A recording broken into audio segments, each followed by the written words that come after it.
So hello guys, welcome to new video. तो आप इस वीडियो में हम बात करेंगे सी प्लस प्लस के कॉन्स्टेंट्स, मैनिपुलेटर्स और प्रेसेंटेंस के बारे में। ऑपरेटर ऑपरेटर का जो प्रेसेंटेंस होता है उसके बारे में, ठीक है। तो जो हमारा यहाँ पे एक वेबसाइट है, आप देख सकते हो, मैंने वेबसाइट बना रखी थी। तो आपको पता ही होगा, यहाँ पे पिछली वीडियो में मैं बात करी थी कि इसमें मैंने सारे नोट्स अपलोड कर रखे थे। सी प्लस प्लस के जितने वीडियोज़ मैंने अब तक बनाई हैं उसमें, तो आप यहाँ पे नोट्स सारे देख सकते हैं। बाकी इस वीडियो का मैं नोट्स आपको लिंक डिस्क्रिप्शन में दे दूंगा, तो वहाँ पे आप ये पूरा नोट्स भी देख सकते हैं, ठीक है। तो अब बात करते हैं कि सी प्लस प्लस में कॉन्स्टेंट्स, मैनिपुलेटर्स और वो सब क्या होता है, ठीक है। तो अब यहाँ पे मैंने एक सी प्लस प्लस की फाइल बना रखी है। तो यहाँ पे अब सी प्लस प्लस की फाइल तो रेडी है। तो अब क्या करना है, इसमें हमें कोड रन करना है। पहले यहाँ पे सबसे पहले मैं कॉन्स्टेंट का कोड है, ठीक है। अब मैं एलिमेंट्स यहाँ पे वेस्ट कर लेता हूँ, फिर आपको बताता हूँ कि क्या चीज़ का कोड आ रहा है, ठीक है। तो यहाँ पे हम क्या करेंगे, ठीक है। यहाँ पे आपको जैसे कि लिखा है, यहाँ पे पूरा लिखा है कि सी प्लस प्लस में जो कॉन्स्टेंट होते हैं, जो कॉन्स्ट कीवर्ड के जरिए वो क्या कहते हैं, डिक्लेयर होते हैं, ठीक है। जो यहाँ पे कीवर्ड दिख रहा होगा आपको, कॉन्स्ट लिखे, इस वाले कीवर्ड से यहाँ पे डिक्लेयर होता है हमारा कॉन्स्टेंट्स, ठीक है। तो जो कॉन्स्टेंट्स होते हैं वो वेरिएबल्स होते हैं जिसकी वैल्यू हम चेंज नहीं कर सकते कभी भी, ठीक है। जैसे हमने डिक्लेयर कर दिया यहाँ पे वैल्यू एक कॉन्स्ट बनाया जिसका जो डबल वेरिएबल का है, और उसका जो नेम है वो है पाई, ठीक है। जो पाई की वैल्यू है हमने सेट कर दी यहाँ पे 3.14159, ठीक है। तो अब इसकी वैल्यू यहाँ पे आगे को हमारी पूरी फाइल में, सी प्लस प्लस की इस फाइल में चेंज नहीं हो सकती, ठीक है। तो अगर हम इसको चेंज करना चाहें, जैसे यहाँ पे हम अगर लिखें दोबारा मैं यहाँ पे एक डबल बनाऊँ और इसका नाम रख दूँ पाई रख दूँ, ठीक है। इसको इक्वल टू मार के अगर मैं यहाँ पे 3.30 कुछ और लिख दूँ, तो ये क्या बोलेगा, यहाँ पे एरर आ जाएगा, क्योंकि ये जो पाई है वो सेम, मतलब जो हमारा सी प्लस प्लस है उसमें जो सेम नेम से हम बार बार इसको यूज़ नहीं कर सकते अगर हम कॉन्स्टेंट का कीवर्ड लगाते हैं। तो अब जैसे यहाँ पे मैं अगर यहाँ पे सी आउट करूँगा और सी आउट में यहाँ पे पाई लिख दूँगा, ठीक है, ठीक है। पाई लिख दिया मैंने सी आउट में, तो क्या होगा अभी आपको मैं दिखाता हूँ। सी आउट में लिखेंगे हम सबसे पहले द वैल्यू ऑफ, ठीक है, the value of pi is, sorry ये गलत जगह पर आ गया, the value of pi is, ये हुआ। अब यहाँ पे अभी पाई लगा देंगे, ठीक हो गया ना। तो अब जैसे हमने ये करा, अब हम यहाँ पे वेट अ मिनट, हाँ, तो हम जैसे यहाँ पे अगर हम कोड रन करेंगे, ठीक है, वेट अ मिनट, ये क्या बोल रहा है, हाँ ये देखो यहाँ पे आ गया, एरर आ गया कि can not be changed later. यहाँ पे लिखा आ रहा है कि कॉन्स्ट है तो उसकी वैल्यू चेंज नहीं हो सकती है, ठीक है। अब हम जैसे इसको अगर मैं कमेंट आउट कर दूँ, ठीक हो गया, इसको मैंने कमेंट आउट कर दिया। अब यहाँ पे अगर मैं इसको रन करूँ कोड को, तो क्या बोल रहा है, अच्छा, इसको मैंने एक दिक्कत होगी, मैंने यहाँ पे वो नहीं लगाया कि यूजिंग नेम स्पेस एसटीडी कर देता हूँ, क्योंकि एसटीडी नेम स्पेस के अंदर सी आउट आता है और मैंने वो लिखा नहीं है, ठीक है। तो दोबारा इसको हम रन करेंगे और ऐसे ही हम रन करेंगे, जो यहाँ पे वैल्यू आ जाएगी पाई की, ये ठीक हो गया। इस टाइप से आप इसको चेक कर सकते हैं, क्योंकि अगर हमने ये बना दिया तो ये नहीं चलेगा, ठीक हो गया ना। इतना आपको पता चल गया कि जो हमारा कॉन्स्टेंट क्या होते हैं जिनकी वैल्यू चेंज नहीं हो सकती, ठीक है। अगर हम कॉन्स्ट कीवर्ड लगाएंगे और उसके बाद कोई वेरिएबल लिखेंगे, तो जो वेरिएबल के अंदर जो भी वैल्यू होगी वो चेंज नहीं हो सकती, ठीक है। अब जैसे मैं यहाँ पे एक आपको दिखाता हूँ, एक एग्जाम्पल के लिए एक हम सीन लेते हैं, सीन लेंगे हम पाई की वैल्यू, ठीक है। पाई हमने सीन लिया और नहीं है यहाँ पे एक कॉन्स्टेंट का वेरिएबल कॉन्स्ट बनाएंगे, डबल या तो वो भी बना सकते, लेकिन डबल ही बनाएंगे, ठीक है। डबल बनाया और इसकी नाम रख दिया हमने पाई, पाई नाम रखा और पाई को सीन ले लिया हमने, ठीक हो गया। Const double pi, wait a minute, मैं क्या कर रहा हूँ, छोड़ो इसको, छोड़ो, हाँ चलो कट हो गया, यहाँ पे वीडियो कट, ठीक है। तो आपको समझ आ गया होगा कि कांस्टेंट क्या होते हैं, ठीक है। तो तो अब हम बात करते हैं मैनिपुलेटर्स की, ठीक है। अब जो मैनिपुलेटर्स होते हैं वो क्या होते हैं? मैनिपुलेटर्स आर फंक्शंस और objects used with insertion and extraction operators to modify the state of input या output streams and format data being displayed. अब जो हमारे मैनिपुलेटर्स होते हैं ये होते हैं हमारे जो न्यू, जैसे हम न्यू लाइन बनाते हैं, एंड लाइन को एंड करते हैं, फिर न्यू लाइन बनाते हैं, जो प्रिसिशन सेट करते हैं, वो सब इसके अंदर आता है। तो इसमें क्या होता है कि ये हमारे, जैसे यहाँ पे आपको कोड में लिख रहा होगा, मैं इस कोड को कॉपी कर लेता हूँ एक बार। तो यहाँ मैंने कॉपी किया। अब यहाँ पे आपको लिख रहा होगा कि रिक्वायर्ड फॉर HTWN सेंटेंस। अब इसके यहाँ पे एक IO मैनिप करके इसका जो मैनिपुलेटर्स का एक वो होता है, हेडर फाइल होती है, तो इसको हम यहाँ पे सेट कर लेंगे, जिससे हम यहाँ पे set W and set precision आप कर सकते हैं, जो भी करना चाहें, ठीक है। इसके बारे में बताता हूँ मैं आपको आगे।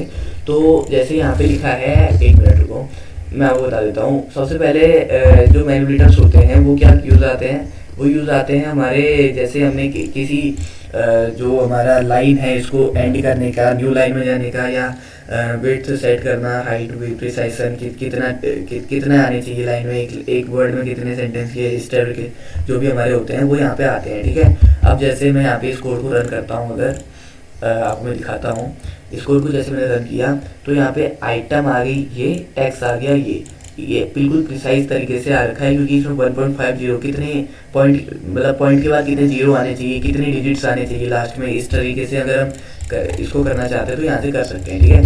अब मैं आपको बताता हूँ एंडल की, ये एक होता है मैनिपुलेटर्स हमारे एंडल, ठीक है। एंड एल जो ये मैनिपुलेटर है ये यहाँ पे लगता है लाइन के एंड में, ठीक हो गया ना। लाइन के एंड में हमने मैनिपुलेटर लगाया। अभी हमने STD से लगाया था क्योंकि हमने नेम स्पेस डिक्लेयर करनी कर रखा ऊपर पे, तो STD ऑटोमेटिक यहाँ पे लिखना पड़ेगा हमें, ठीक है। नहीं तो ये कोड नहीं चलेगा, जैसे पिछली बार नहीं चल रहा था ना अभी थोड़ी देर पहले, तो उस टाइप से हो जाएगा। तो यहाँ पे हमने STD से लगा रखा है क्योंकि हमने नेम स्पेस डिक्लेयर नहीं कर रखा। लेकिन अगर मैं यहाँ पे नेम स्पेस STD कर दूँ और इसको डिक्लेयर कर दूँ, तो यहाँ से हम STD हटा भी देंगे कोई दिक्कत नहीं होगी, ठीक है। देखो यहाँ से हमने हटा दिया, फर्स्ट से भी हटा सकते हैं, उसके बाद कोई दिक्कत नहीं होगी इनमें, और रख भी दोगे तो उसकी कोई उतना मतलब दिक्कत नहीं है, ठीक है। तो ये हमारे हो गए। अब इसको मैं रहने देता हूँ। तो यहाँ पे जैसे ये है ना हमारा जो एंडल है, मैं बता रहा था एंडल के बारे में। तो एंडल है जो ये यूज़ होता है न्यू लाइन में जाने के लिए, मतलब पुरानी लाइन को एंड करो और न्यू लाइन में चले जाओ। जैसे रिसिप्ट है, रिसिप्ट के बाद ये नीचे वाली जो लाइन्स है ना, IMN न्यू लाइन लिख देता हूँ यहाँ पे, ताकि आपको समझ आए कि न्यू लाइन में है, ठीक है। मैं इसको कोड रन करता हूँ, फिर आपको समझ आएगा कि न्यू लाइन में कैसे जा रहा है, किस टाइप से जा रहा है, ठीक है। तो देखो जैसे ये यहाँ पे आ रहा है ना IMN न्यू लाइन, इसको सेव कर देता हूँ पहले, सॉरी। तो सेव करके रन करेंगे तो ये देखो रिसिप्ट ऊपर आया यहाँ पे, और IMN न्यू लाइन ये सब नीचे आ गया। क्यों? क्योंकि हमने एंडल लगा रखा था, जिससे लाइन नीचे आ गई ऑटोमेटिक, ठीक है। तो इसको मैं हटा देता हूँ अभी। तो ये होते हैं हमारे एंडल का यूज़ होता है कि न्यू लाइन में आ जाए और पुरानी लाइन को एंड कर दे, ठीक है। समझ आ गया होगा आपको। अब कॉलम्स अलाइन करने के लिए हमारा यूज़ होता है सेट W, ठीक है।